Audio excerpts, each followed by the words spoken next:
And let's now talk to F. William Engdahl. He's a researcher and author of Full Spectrum Dominance, Totalitarian Democracy in the New World Order.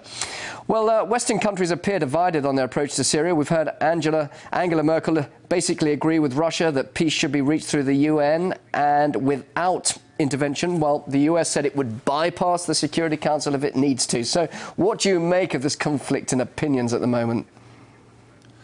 Well, the U.S. agenda on Syria, as it was in Libya and the other countries of the so-called Arab Spring, is to create a transformation of the entire Muslim world from Pakistan to Morocco over the period of the next several years.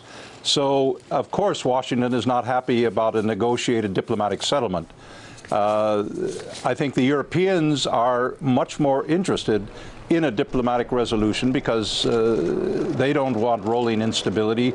Libya today, after the NATO intervention, is one huge armed camp of tribe battling tribe in the streets of Tripoli and Benghazi and elsewhere, so it's just total chaos.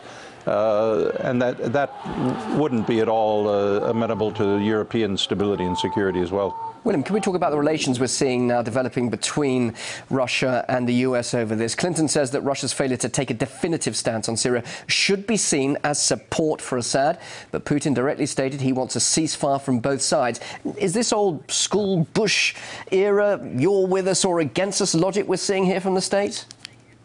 Well, I think so. They're talking out of two sides of their mouth when Hillary Clinton says we support the Kofi Annan plan, but we want regime change, which is not part of the Kofi Annan plan.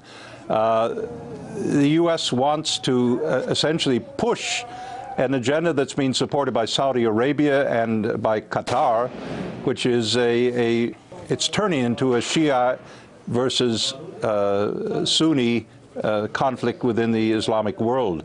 And if you set that off, you're going to have rolling instability for maybe decades in that part of the world. And divide and conquer is, I think, their game. Putin's just left Berlin, now in Paris. Of course, economy's been on the agenda in both countries.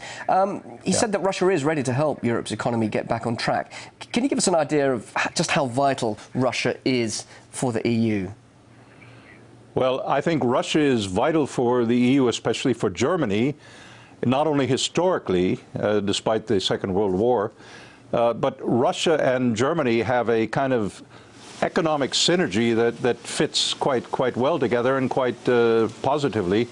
Germany exports the machine tools, the high value-added technology that Russia needs to rebuild its infrastructure or to build its infrastructure. Russia has at the moment the raw materials and also the scientific know-how that is world-class. It's often forgotten that the Russian technology, which is often found in the military area because of the exigencies of the Cold War, is cutting edge or bleeding edge in many cases compared to that of the West, especially of the United States today.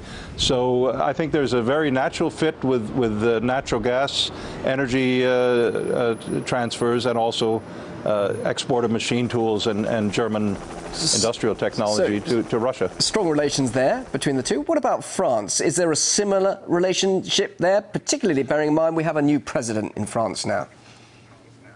Well, de Gaulle, of course, had a very far-sighted view of the Cold War. He tried to build relations with the Soviet Union back then, and Washington was very unhappy because, in effect, Washington and Wall Street benefited from the constant state of tension so that Europe was beholden to America for the nuclear umbrella and was forced to make economic concessions repeatedly. So I think France has a lesser synergy, but nonetheless a synergy. One of the things that Hollande might bring in that Sarkozy did not. Sarkozy was very, very close to the American agenda in terms of military intervention in Libya and Syria and other places. And it remains to be seen how much Hollande and his government plays into that card, or if they're looking for a more neutral stance. That could be interesting. Thanks very much. Always very interesting to hear your perspective. Thank you. F. William Engdahl joining us live there in the UK in Manchester. Thank you.